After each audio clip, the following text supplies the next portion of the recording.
మనకు ఈ స్వాతంత్రం అనేది చాలా ఈజీగా వచ్చింది కాదు. అందరూ స్వతంత్ర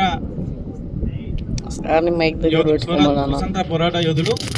మనకు వాళ్ళు ఎంతో పోరాటం చేసి మనకు ఈ స్వతంత్రాన్ని అందించారు. గణతంత్రం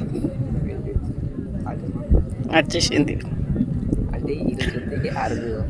అయితే ఏర్పడిన స్వతంత్రాన్ని మనం ఎలా అభివృద్ధి చెందించాలి అండ్ ఎలా పరిపాలించాలి అనే దాన్ని దృష్టిలో పెట్టుకొని మనకు 1950లో జనవరి 26 1950